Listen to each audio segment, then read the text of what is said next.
राम राम सभी मित्रों को। उम्मीद करता हूं आप सभी बेहतरीन होंगे और अपने भविष्य निर्माण में और अपने भविष्य को सुधारने के खातिर आज आप अनंत प्रयास कर रहे होंगे।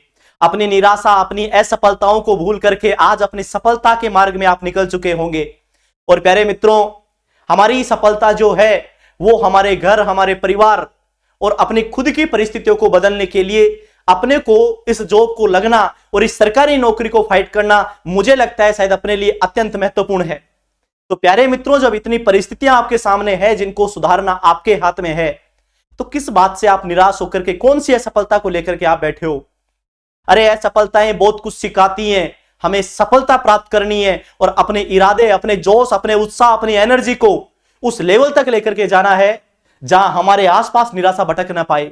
असफलता अपने जीवन की जननी है, लेकिन हमें सफलता प्राप्त करना है, उन सबको जवाब देना है जो आपसे आपकी निराशा, आपकी असफलताओं पर हंसा करते हैं।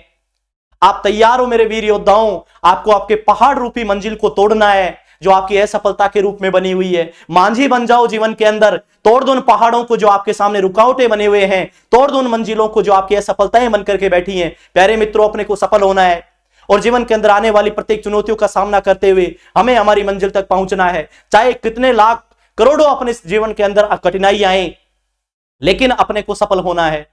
लोग क्या कहते हैं उन तानों को भूलो और अपने आप को पहचानो, अपनी एनर्जी को पहचानो और उसी दिशा में मेहनत करो।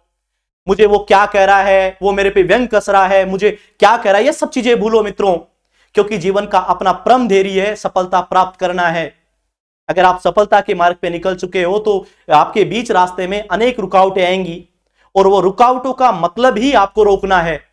अगर आप उन बातों को सुनते हो तो आप रुक जाओगे, लेकिन आप अपने कान बंद करो, अपनी आंखों से अपनी मंजिल को देखो, अपने घर की परिस्थितियों को देखो, अपने आप को देखो। आपके पास कितने समय आपके पास में शेष रहा है, कैसे आपके पास में पैसा आ रहा है, इन सब चीजों को आप महसूस करो और इन पे आपको डीमोटिवेट होने की आवश्यकता नहीं है। मेरे पिता के पास कुछ नहीं है, मेरे भाई अगर कुछ नहीं है तो तुझे सब कुछ करना पड़ेगा, क्योंकि अगर तू निराश होकर के बैठेगा तो परिस्थितियां सुधरेगी नहीं। इसलिए खड़ा हो और जोश और उत्साह के साथ में लग जा अपनी परिस्थितियों के, उनको तुझे निपटना पड़ेगा, तुझे सब कुछ करना पड़ेगा। तेरे में वो काबिलियत, अपने आप को पहचान प्यारे मित्र और लग जा उस अपने जिंदगी के उस मुकाम के जिसे तुझे प्राप्त करना है। आज का ये सेशन जो है अपना बड़ा शानदार होने वाला है। आज के सेशन में हम रीट की संपूर्ण जानकारी जो है इस शॉर्ट वीडियो के माध्यम से अपन देखेंगे।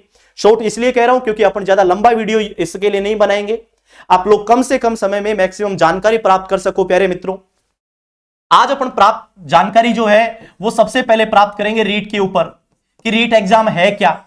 तो रीट की एग्जाम जो है ये आपकी पात्रता परीक्षा है टीचिंग के लिए। अध्यापक जो है, अध्यापक, गवर्नमेंट अध्यापक बनने से पहले आपको रीट एग्जाम जो है उसको पास करना पड़ेगा भाई।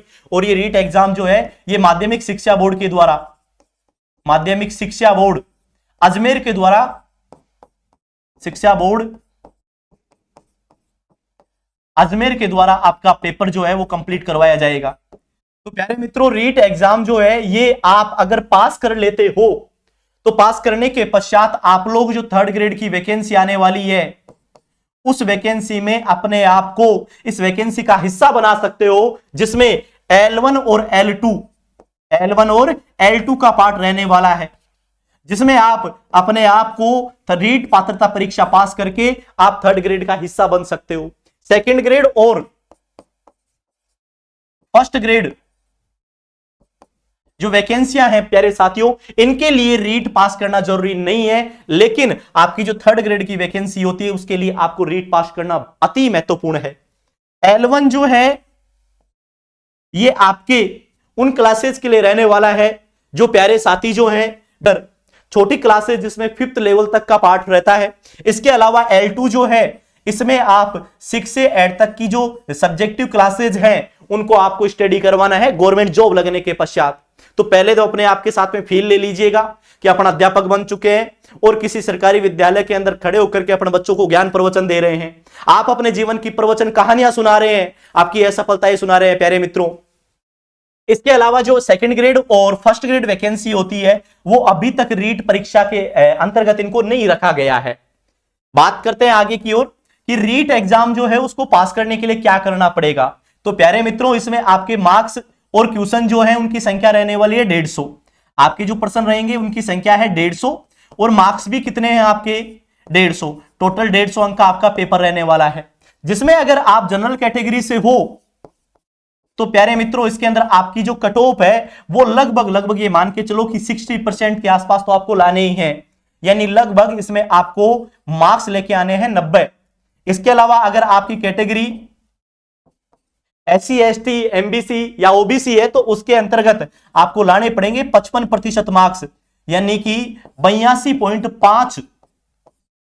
ये मान लेते हैं कि भाई अपने 83 अंक तो आपको लाने ही हैं रीट पात्रता परीक्षा पास करने के लिए। अभी पिछले एग्जाम के अंदर जिन विद्यार्थियों के 82 नंबर थे उन विद्यार्थियों ने कोर्ट का दरवाजा खटखटाया था, उसके पश्चात उन 82 वालों को भी इस एग्जाम के अंदर सफल माना गया था। इस पात्रता परीक्षा को उन्होंने सिलेक्ट हुए थे, लेकिन अपने को यह ध्यान रखना है कि मिनिमम इसके अंदर अपने को 82.5 मार्क्स तो लाने ही हैं, यानी कि अगर आपके 83 मार्क्स आते हैं तो आप इस एग्जाम को क्या कर चुके हो, क्रैक कर चुके हो।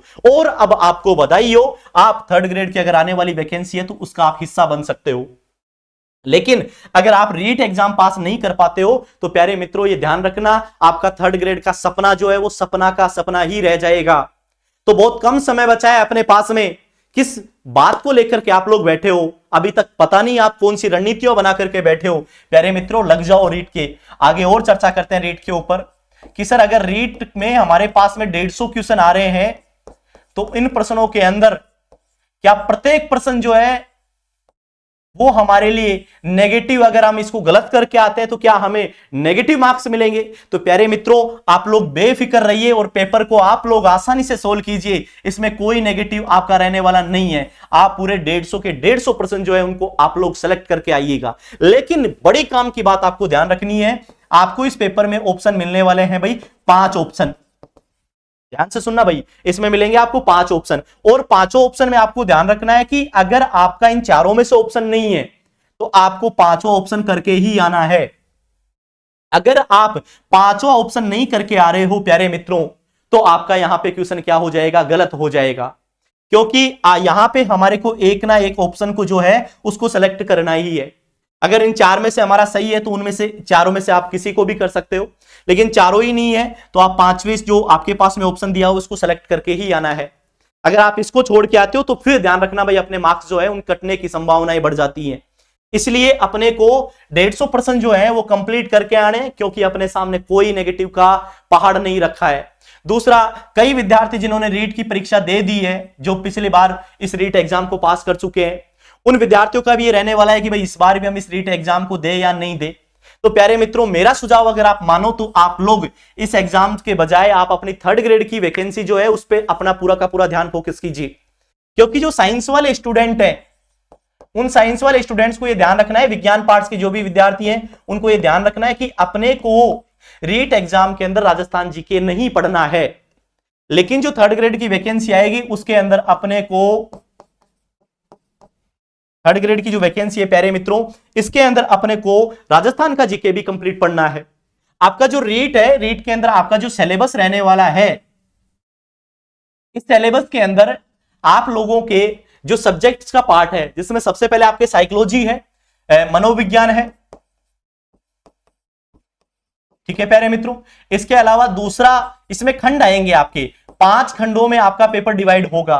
पहला खंड जो है वो आपका मनोविज्ञान का रहने वाला है, दूसरा खंड जो है ये आपका सब्जेक्टिव का रहने वाला है, जिसमें आपको लैंग्वेज चुननी है, हिंदी भी है, संस्कृत भी है, अंग्रेजी भी है, गुजराती भी है, उर्दू भी है, सारी लैंग्वेज आपके खंड दूसरे में मिलेगी। तीसरा जो खंड है प्यारे मित्रों ये भी आपका लैंग्वेज के रहने वाला है, जिसमें हिंदी, अंग्रेजी, संस्कृत, उर्दू ये सारे पार्ट आपको मिलेंगे।